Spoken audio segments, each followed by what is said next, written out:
പിതാവിനും പുത്രനും പരിശുദ്ധാത്മാവിനും സ്തുതി, ആദിയിലെ പോലെ ഇപ്പോഴും എപ്പോഴും എന്നേക്കും ആമേൻ.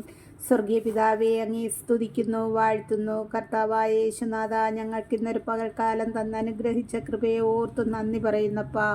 പ്രഭാതം മുതൽ ഈ രാത്രിയുടെ യാമം വരെ ഞങ്ങളെ എല്ലാവരെയും അവിടെ ഇടങ്ങളിൽ ദൈവകൃപയ്ക്കുള്ളിൽ പൊതിഞ്ഞ് പരിപാലിച്ചിരിക്കുന്നതിനായി നന്ദി പറയുന്നു. ഈശോയെ, ഞങ്ങൾക്കിന്ന് തന്ന സകല നന്മകളെ ഓർത്ത് സ്തുതിക്കുന്നപ്പാ. ഒരാപത്തോ അനർത്ഥങ്ങളോ ഞങ്ങളെ ആരെയും തൊടുവാൻ ഇടവരാതെ വണ്ണം അവിടുത്തെ കരുതലാൽ ഞങ്ങളെ പരിപാലിച്ചതിനായി നന്ദി പറയുന്നു. ഈശോപ്പ, ഞങ്ങളിതാ ഉറങ്ങുവാൻ പോകുന്നു. ഞങ്ങൾക്ക് നല്ല നിദ്ര തന്ന് അനുഗ്രഹിക്കണമേ. ഒരു ദുർസ്വപ്നങ്ങൾ കാണുവാൻ ഇടയാക്കല്ലേ അപ്പ. ഒരു അന്ധകാര ശക്തികളോ പൈശാചിക തന്ത്രങ്ങളോ ഒരു വിഷജന്തുക്കളോ ഒരു പ്രാണികളോ ഞങ്ങളിൽ ആരിലും അടുത്തു വരുവാനോ ഉപദ്രവിപ്പാനോ ഇടയാക്കാതെ അവിടുത്തെ കരുതലും കൃപയും കൂടെ ആയിരിക്കണമേ. ഒരു കള്ളന്മാരോ ഒരു അക്രമികളോ ഞങ്ങളുടെ കാമ്പൗണ്ടുകളിലോ ഞങ്ങൾക്കുള്ളവരെയോ നോട്ടം വയ്ക്കുവാനോ അടുത്തുകൂടുവാനോ ഇടവരാതെ വണ്ണം അവിടുത്തെ മാലാഖമാരാൽ പൊതിഞ്ഞ് കോട്ട കെട്ടി സംരക്ഷണം നൽകണമേ നാഥ. ഈ രാത്രിയിൽ ഞങ്ങളെ ആരെങ്കിലും ഈ ഭൂമിയിൽ നിന്ന് മാറ്റപ്പെടുകയാണെങ്കിൽ ഞങ്ങളെ വിശുദ്ധിയുള്ളവരാക്കി മാറ്റണമേ. ഇന്ന് ഞങ്ങളിൽ നിന്ന് അറിഞ്ഞോ അറിയാതെയോ എന്തെങ്കിലും പാപങ്ങൾ ചെയ്തു പോയിട്ടുണ്ടെങ്കിൽ എൻ്റെ ഈശോയെ, അവിടുന്ന് ഒഴുക്കിയ ആ തിരുജലം കൊണ്ട് ഞങ്ങളെ കഴുകി വിശുദ്ധീകരിക്കണമേ. നമുക്കൊരു തിരുവചനം വായിക്കാം. വായിക്കുന്ന തിരുവചനം കിടക്കയിലിരുന്ന് 5 മിനിറ്റ് നേരം ധ്യാനിക്കുക. നാളെ നല്ലൊരു പ്രഭാതത്തിന് വേണ്ടി പ്രാർത്ഥിക്കുക.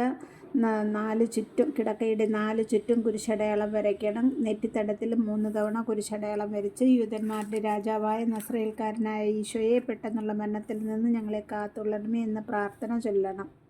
പ്രഭാഷകന്റെ പുസ്തകത്തിൽ നിന്നും 11-ാം അധ്യായം 20 മുതലുള്ള വാക്യങ്ങൾ. നിന്റെ കർത്തവ്യങ്ങൾ നിഷ്ഠതയോടെ അനുഷ്ഠിക്കുക. വാർദ്ധക്യം വരെ ജോലി ചെയ്യുക.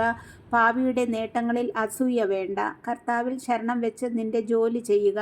ദരിദ്രനെ സമ്പന്നനാക്കാൻ കർത്താവിന് 1 നിമിഷം മതി. കർത്താവിൻ്റെ അനുഗ്രഹമാണ് ദൈവഭക്തന് സമ്മാനം. അത് ക്ഷണനേരം കൊണ്ട് പൂവണിയുന്നു. എനിക്കിനി എന്ത് വേണം, എന്ത് സന്തോഷമാണ് ഇനി കിട്ടാനുള്ളത് എന്ന് നീ പറയരുത്. എനിക്ക് വേണ്ടതെല്ലാം ഉണ്ട്, എന്ത് ആപത്ത് വരാനാണ് എന്നും പറയരുത്. ഐശ്വര്യത്തിൽ കഷ്ടത വിസ്മരിക്കപ്പെടുന്നു, കഷ്ടതയിൽ ഐശ്വര്യവും.